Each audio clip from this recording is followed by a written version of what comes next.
dans le prochain épisode de Demain nous appartient. Maxime fait part de ses choix à ses parents, Victoire et Martin se rapprochent à nouveau, et Chloé et Alex se prennent de plus en plus au jeu de la chasse au trésor. Attention, les paragraphes qui suivent contiennent des spoilers sur l'épisode de Demain nous appartient diffusé demain soir sur TF1. Si vous ne voulez rien savoir, passez votre chemin. Jeudi 6 décembre dans Demain nous appartient. Maxime avoue à Clémentine que c'est lui qui a fait revenir Garance à 7. Il ne supportait plus de voir sa compagne malheureuse et souhaitait arranger les choses entre elle et sa fille. Clémentine lui lance que c'était une décision stupide et que c'était évident que Garance n'allait pas lui pardonner. Elle ajoute qu'elle a fait un choix en assumant leur histoire, qu'elle doit en assumer les conséquences, et que Garance et Olivier ont le droit de la détester, puis demande à Maxime de ne plus prendre d'initiative de la sorte. Maxime le prend mal et se sent traité comme un gamin. Clémentine, énervée, lui dit que c'est ce qu'il est, un gamin. Chloé, de son côté, attend le prochain signe du maître du jeu pour lui donner sa réponse à la première énigme. Alex lui suggère plutôt d'aller rendre visite à sa grand-mère, qui est enterrée au cimetière marin, dans le caveau familial. Pour lui, c'est la suite logique de cette chasse au trésor et Chloé se réjouit de voir qu'Alex se prend au jeu et qu'il agisse comme des gosses. Et en effet, en arrivant au cimetière, les Delcourt se rendent compte qu'il avait vu juste.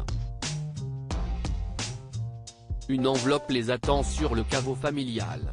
À l'intérieur se trouve ce qui, selon Chloé, constitue un premier indice qui, mis bout à bout avec les autres, les mènera vers le trésor, auprès du légionnaire. Le problème c'est qu'il n'y a aucun régiment de légionnaires dans le coin. Pourtant Chloé est certaine que la réponse se trouve à 7. Maxime, quant à lui, refuse le prochain indice de la chasse au trésor et dit au maître du jeu qu'il ne souhaite plus jouer. À cause de lui Clémentine lui en veut à mort.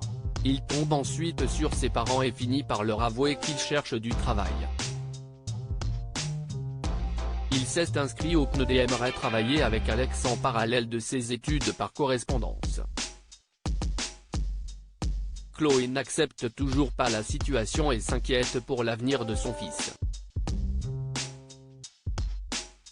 Elle souhaite empêcher son fils de faire une énorme erreur en sacrifiant ses études et ses chances d'intégrer une grande école après le bac mais finit seulement par braquer un peu plus Maxime.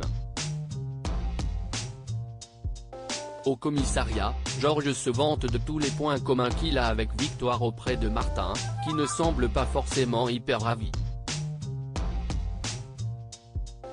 Mais Georges s'étouffe avec un chocolat et est secouru par Martin in extremis.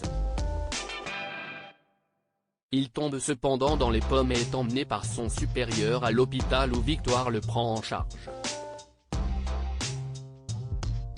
Martin en profite alors pour provoquer à nouveau son ex en lui disant qu'elle pourrait s'excuser car après tout c'est un de ces chocolats qui a failli tuer Georges.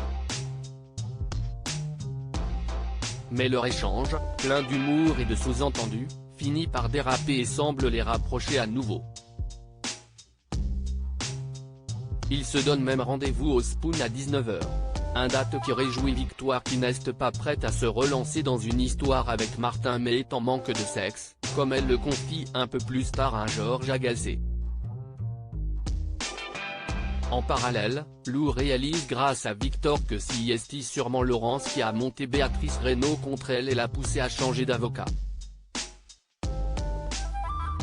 Pour Victor, c'est simple, Laurence se cherche à se venger d'eux. Il en fait une affaire personnelle et dit à Lou qu'il faut que la juge Moiret comprenne que son petit pouvoir est mort le jour où elle a tué Lola. Il décide donc de passer quelques coups de fil et est certain que cela suffira à neutraliser Laurence et à pousser Béatrice à revenir vers Lou en la suppliant. Un peu plus tard, Lou rend visite à Laurence en prison et lui fait du chantage. Si elle ne convainc pas Béatrice de la reprendre comme avocate, elle la fera envoyer dans une prison à l'autre bout de la France, où ses enfants ne pourront plus lui rendre visite. Laurence pense que Lou n'a pas ce pouvoir mais cette dernière lui répond que Victor, lui, l'a bel et bien.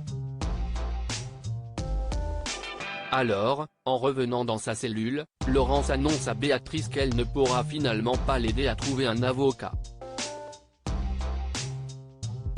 Béatrice ne comprend pas ce qui se passe et sa co-détenue finit par lui avouer que Lou l'a fait chanter.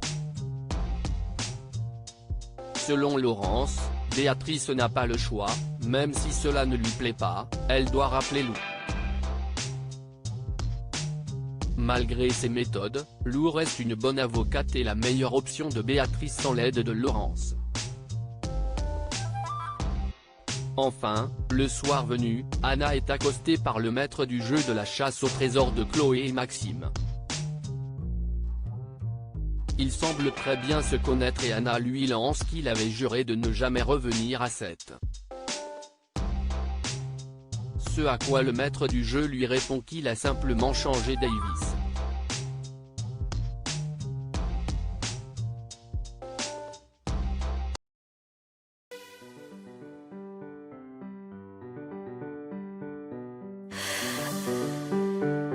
The